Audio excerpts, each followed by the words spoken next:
नमस्कार दोस्तों। आज हम बात करने वाले हैं अनामिका की कविता स्त्रियां के बारे में। दोस्तों, यह कविता बहुत से विश्वविद्यालयों के पाठ्यक्रम में लगा हुआ है, तो इसलिए आज इस कविता की सरल भाषा में व्याख्या को समझने का प्रयास करेंगे। दोस्तों, आइए शुरू करते हैं। दोस्तों, स्त्रियां, यह जो कविता है अनामिका के द्वारा लिखा गया है और यह जो कविता है वह स्त्री विमर्श से संबंधित है। तो आइए संक्षेप में हम यह जान लेते हैं कि स्त्री विमर्श आखिर होता क्या है। दोस्तों, विमर्श का अर्थ होता है कि किसी भी विषय पर विचार विमर्श करना, यानी कि किसी भी विषय को लेकर गहराई के साथ जब विचार मंथन किया जाता है, उस पर गहराई के साथ बात की जाती है, तो उसे कहते हैं विमर्श। और स्त्री विमर्श से तात्पर्य है कि जब स्त्री अस्मिता और स्त्री के प्रश्नों को लेकर जब गहराई के साथ गहन अध्ययन करते हुए उसके ऊपर विचार और मंथन किया जाए, तो उसे हम स्त्री विमर्श कहेंगे। तो यह जो कविता है स्त्रियां, यह स्त्री विमर्श पर आधारित एक कविता है। इसमें दोस्तों हमारे समाज में जो स्त्रियां हैं वो किस प्रकार द्वितीय दर्जे की मानी जाती है, क्योंकि आप लोग जानते ही होंगे कि भारतीय जो समाज है वह पुरुष प्रधान समाज है और पुरुष प्रधान समाज होने के कारण भारतीय समाज में पुरुष का ही वर्चस्व है और पुरुष का वर्चस्व होने के कारण स्त्रियों को द्वितीय दर्जे का स्थान समाज में दिया जाता है।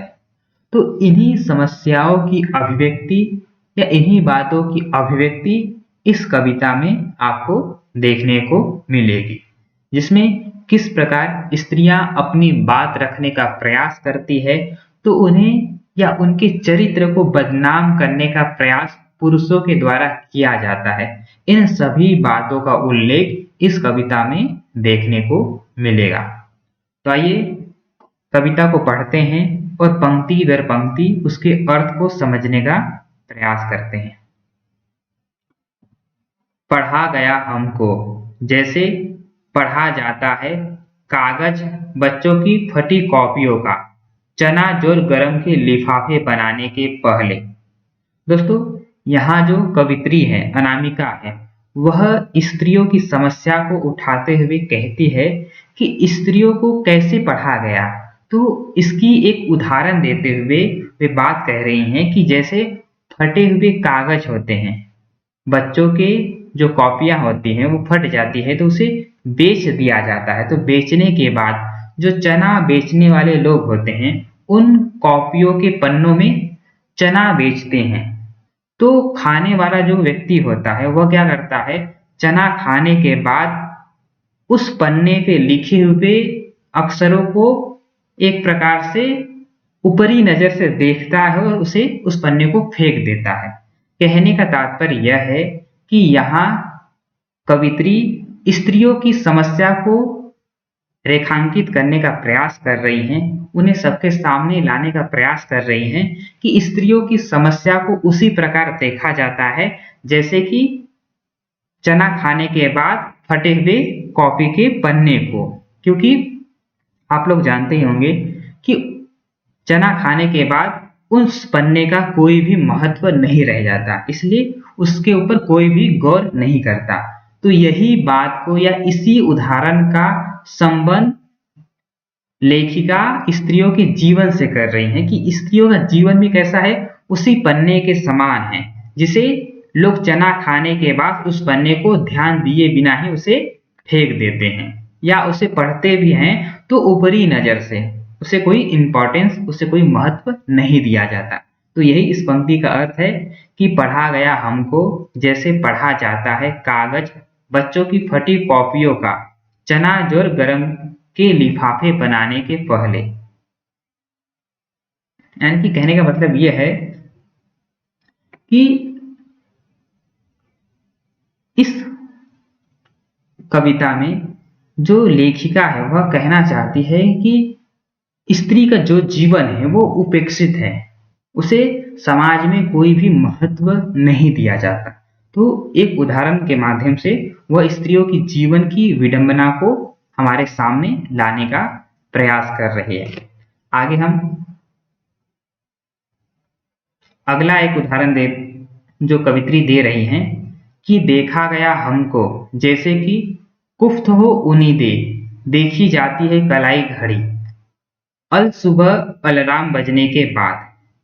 ये एक और उदाहरण के माध्यम से लेखिका जो है वह स्त्रियों की समस्या को या स्त्रियों की उपेक्षा को हमारे सामने लाने का प्रयास करती है कि जैसे स्त्रियों की समस्या को या स्त्रियों के बारे में उन्हें कैसा देखा जाता है। तो जैसे कि सुबह सुबह उठने के बाद जब इंसान आधी नींद में होता है और आधी जगा हुआ स्थिति में होता है, तो वह किस प्रकार अपने कलाई में बंधे हुए घड़ी को देखता है।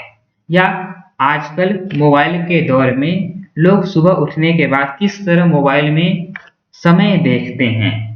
उस समय उनका जो ध्यान है, आधा ध्यान नींद में होता है और आधा ही ध्यान उस समय पर होता है।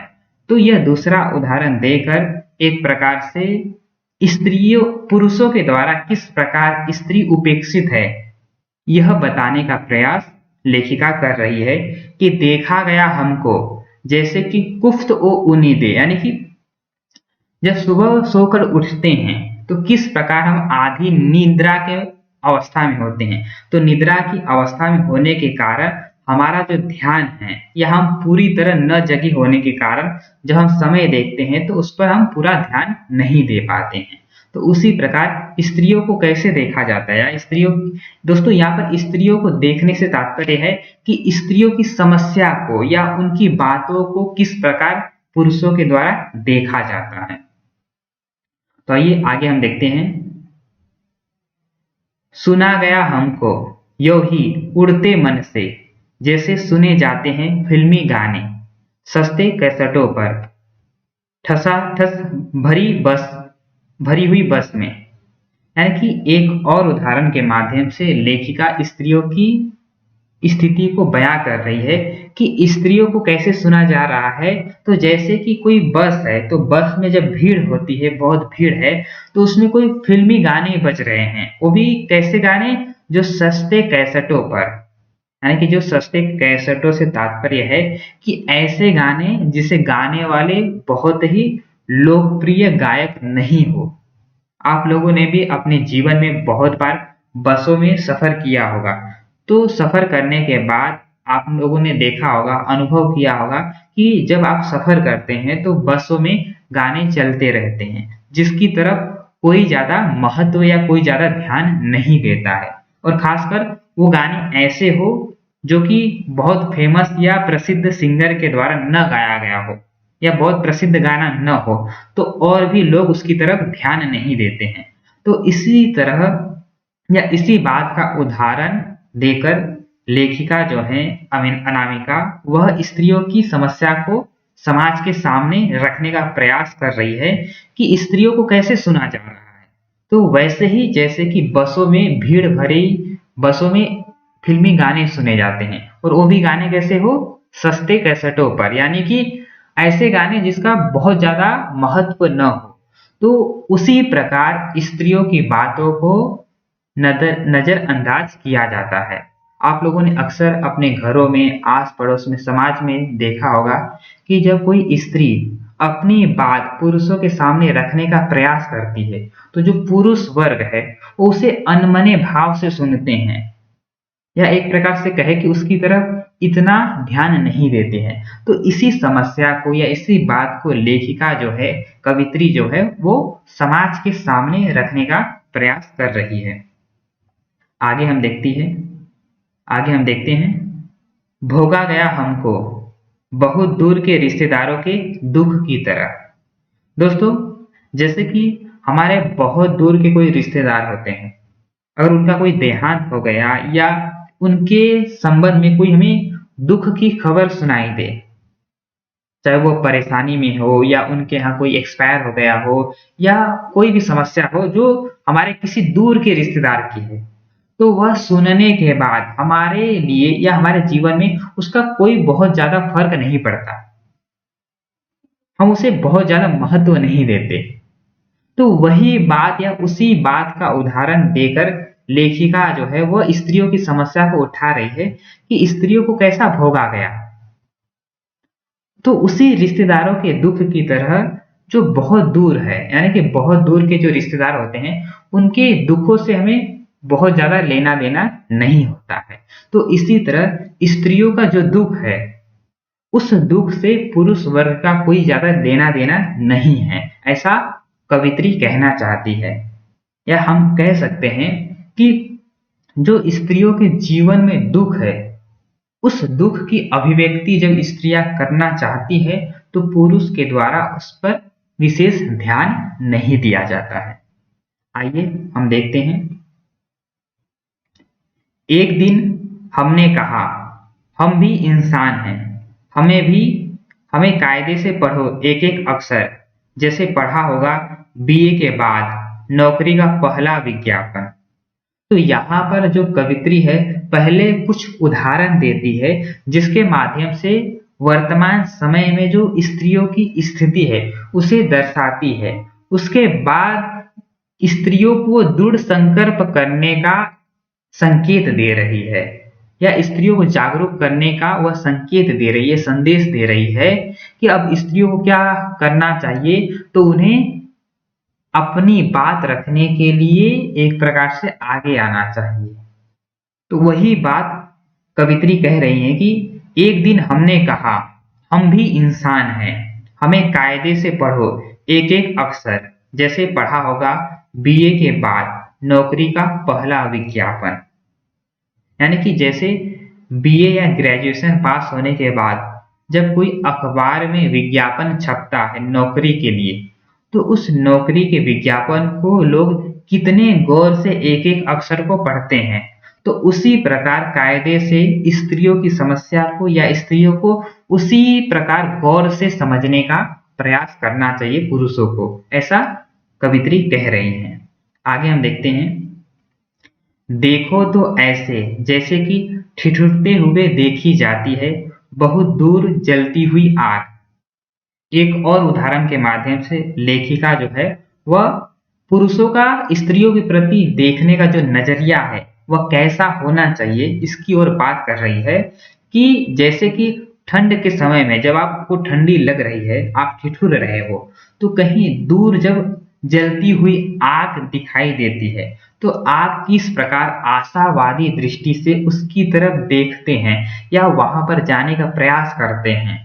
तो यही बात लेखिका कह रही है कि स्त्रियों को देखो तो, या स्त्रियों की समस्या को देखो तो कैसे देखो, उसी तरह जैसे कि ठिठुरते हुए समय में आग को देखते हैं। कहने का तात्पर्य यह है कि लेखिका इस कविता के माध्यम से पुरुष वर्ग को यह कह रही है कि तुम स्त्रियों की समस्या को, उनकी दुख को, उनकी वेदना को ध्यान से देखने का प्रयास करो और उन समस्याओं को समझो। आगे हम देखते हैं। सुनो हमें अनहद की तरह और समझो जैसे समझी जाती है नई नई सीखी हुई भाषा। यानी कि कवित्री कह रही है कि सुनो हमें कैसे अनहद की तरह, और समझो तो ऐसे समझो जैसे कि हम कोई नई भाषा सीखते हैं तो उस भाषा को कैसे हम सीखने का प्रयास करते हैं या समझने का प्रयास करते हैं। आप लोगों ने भी अपने जीवन में जब हिंदी सीखा होगा, अंग्रेजी सीखा होगा, मराठी सीखा होगा या अन्य कोई जब भाषा सीखा होगा, तो नई भाषा जब सीखने के बाद हम क्या करते हैं कि उसके हर एक पहलुओं को एकदम बारीकी से समझने का प्रयास करते हैं। जैसे कि हम ग्रामर सीखते हैं, उस भाषा के जो व्यवहार में भाषा कैसा उपयोग में लाया जाता है उन सभी बातों को सीखते हैं। कहने का तात्पर्य यह है कि जब हम नई भाषा को सीखते हैं तो उसके हर एक पहलुओं पर सोच विचार करते हैं, उसे समझने का प्रयास करते हैं। तो वही बात या उसी का उदाहरण देकर लेखिका कवित्री कह रही हैं कि आप पुरुषों को कह रही हैं कि आप हमें कैसे समझो, जैसे कि आप लोग नई भाषा को सीखते समय उसे समझने का प्रयास करते हो, तो उतना ही फोकस, उतना ही ध्यान हमें या हमारी समस्याओं को भी पुरुषों को देना चाहिए। आगे देखते हैं। इतना सुनना था कि अधर में लटकती हुई एक अदृश्य टहनी से चिट्ठियां उड़ी और रंगीन अफवाहें चीखती हुई चींची जो दुश्चरित महिलाएं। यानी कि ये जो लेखिका है या कवित्री जो है वह अपनी बात कह ही रही थी कि वो कहती हैं कि जैसे ही स्त्रियां अपनी बात समाज के सामने या पुरुष वर्ग के सामने रखने का प्रयास करती है तो उनके बारे में एक प्रकार से अफवाहें फैलाने लोग शुरू कर देते हैं।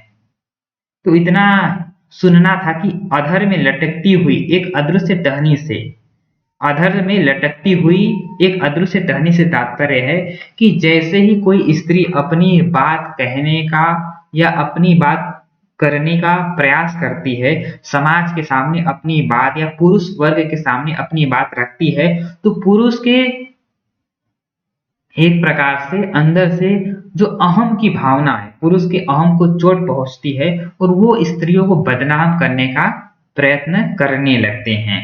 और रंगीन अफवाहों की तरह, यानी कि रंगीन अफवाहों से तात्पर्य यह है दोस्तों कि किस प्रकार रंग बिरंगे या महिलाओं के बारे में उनके चरित्र को लेकर अफवाहें बनाना शुरू कर दिया जाता है कि ये महिलाएं जो है वो दुश्चरित महिलाएं हैं, इनका जो चरित्र है वो अच्छा नहीं है। आगे हम इसे देखेंगे तो और भी अच्छे से समझने का प्रयास करेंगे। किसी सरपरस्तों के दम पर फूली फैली अगर धत्त जंगली लताएं, यानी कि इसका तात्पर्य यह है दोस्तों कि जैसे कि जो लताएं होती है, जंगली लताएं जो होती है वह किसी पेड़ के सहारे ही फलती फूलती है।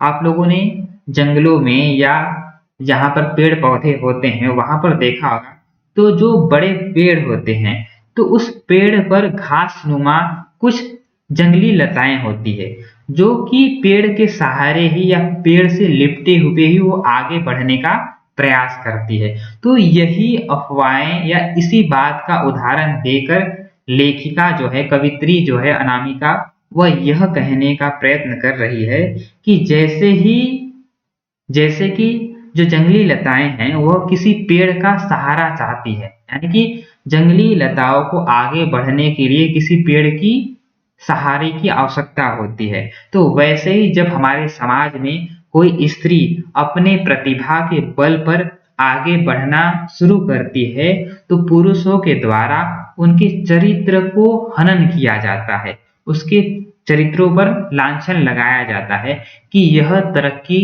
इन महिलाओं ने जो किया है तो इसके पीछे न पीछे किसी पुरुष का हाथ है। यानी कि कहने का तात्पर्य यह है कि यह पुरुष वर्ग जो है वह महिलाओं के चरित्र को बदनाम करके उनके द्वारा जो कुछ सफलता अर्जित की जाती है उसे नकारने का प्रयास करता है। आगे और हम देखेंगे तो इसे समझने का प्रयास करेंगे। खाती पीती सुख से उबी और बेकार बेचैन आवारा महिलाओं का ही सगल है ये कहानियां और कविताएं। फिर ये इन्होंने थोड़े ही लिखी है, कनखिया इशारे फिर कनखी, बाकी कहानी बस कनखी है। यानी कि इस पंक्ति में हो सकता है कि जो अनामिका कवित्री रही है वो उनका भी दर्द या उनकी कवित्री होने का जो दर्द है या एक स्त्री होने का, महिला होने का जो दर्द है वह भी इस पंक्ति में देखने को मिलता है कि महिलाओं के द्वारा जब कोई कहानियां या कविता लिखी जाती है तो पुरुष वर्ग के द्वारा, पुरुष साहित्यकार के द्वारा उनके ऊपर लांछन लगाया जाता है कि यह महिलाएं कैसी हैं, ऐसे घरों से हैं जो कि खाती पीती महिलाएं हैं, सुख से उबी हुई, यानी कि जिनके घरों में सुख समृद्धि की सभी चीजें हैं। और ये महिलाएं कैसे हैं, तो ये बेकार महिलाएं हैं, बेचैन महिलाएं हैं, आवारागर्दी करने वाली महिलाएं ही क्या हैं, ये कहानियां कविता लिख रही हैं। और उसके बाद भी जब किसी महिला के द्वारा कोई रचना प्रसिद्ध हो जाती है, उसे कोई पुरस्कार मिलता है, तो पुरुष जो है वह फिर भी चुप नहीं होते, वह उनके ऊपर लांछन लगाना शुरू कर देते हैं कि फिर ये जो कहानियां है या कविता है या ऐसी रचनाएं जिसके ऊपर महिलाओं को पुरस्कार मिलता है, तो यह रचनाएं इन्होंने थोड़े ही लिखी है। और कनखिया इशारे फिर कनखी, बाकी कहानी बस कनखी। कहने का तात्पर्य यह है दोस्तों कि महिलाओं के द्वारा कुछ भी करने पर पुरुष जो है वह उसके अहम को शांति नहीं मिलती। वह यह नहीं देख पाता कि कोई एक महिला उससे आगे बढ़े, इसलिए वह महिलाओं के चरित्र का हनन करने का प्रयास करता है। फिर वह चाहे यह कहकर कि ये जो महिलाएं हैं अगर हमारे समाज में आगे बढ़ी हैं तो इसके पीछे किसी पुरुष का हाथ रहा होगा। जैसे कि एक उदाहरण मैं आपको देता हूँ कि जो महिलाएं ऑफिस में काम करती है और उनका पदोन्नति होता है, उन्हें ऊंचा पद मिलता है, तो पुरुष वर्ग जो है वह उसके चरित्र का हनन करने लगता है, उसके बारे में रंगीन अफवाहें फैलाने लगता है कि हो सकता है कि इसका बॉस के साथ कुछ संबंध रहा हो, इसलिए बॉस ने खुश होकर इसका पद जो है उसकी उन्नति कर दी। यानी कि इस तरह से जब कोई महिला अपनी प्रतिभा, अपने कौशल के द्वारा आगे बढ़ने का प्रयत्न करती है, तो पुरुषों के द्वारा हमेशा से ही उसके चरित्र को बदनाम करने का प्रयास किया जाता है। तो यही समस्या को या इन्हीं बातों को लेकर यह कविता लिखी गई है कि जैसे ही कोई कवित्री अपनी बात रखती है तो पुरुषों के द्वारा कनखिया इशारे, यानी कनखिया इशारे से कि जब कोई बात, कोई लड़की या कोई स्त्री स्टेज के ऊपर या समाज के सामने आकर अपनी बात रखने का प्रयास करती है, तो जो पुरुष वर्ग है वो कनखियों से यानी आंखों से इशारे करते हुए आपस में बात करने लगते हैं, उनके चरित्र को बदनाम करने की कोशिश करते हैं। तो इन्हीं सभी बातों को लेकर यह कविता लिखी गई है। अंत में लेखिका कहती हैं, हे परम पिताओं, परम पुरुषों, बख्शो बख्शो, अब हमें बख्शो। यानी कि लेखिका जो है वह यह कहने का प्रयत्न कर रही हैं कि अब हमें बख्श दो, यानी कि पुरुषों के द्वारा जो महिलाओं को उपेक्षित किया जाता है या महिलाओं को दबाने का प्रयास किया जाता है या महिलाओं को बदनाम करने का प्रयास किया जाता है, तो कवित्री कह रहे हैं कि हे परम पुरुषों, हे परम पिताओं, अब तो हमें बख्श दो, हमें छोड़ दो, हमें अपनी तरह से जीने की आजादी दो। तो इन सभी समस्या को कहने का तात्पर्य यह है कि लेखिका ने पुरुषों के द्वारा जो उपेक्षित महिलाएं हैं या उपेक्षित स्त्रियां हैं या पुरुष प्रधान संस्कृति में, पुरुष प्रधान समाज में महिलाओं का क्या स्थान रहा है, इन सभी बातों को हमारे सामने रखने का प्रयास कर रही है। तो दोस्तों, यह था अनामिका की कविता स्त्रियां। इसके बाद दोस्तों हम एक और कविता है अनामिका की बेजगह, इसके बारे में चर्चा करेंगे। धन्यवाद।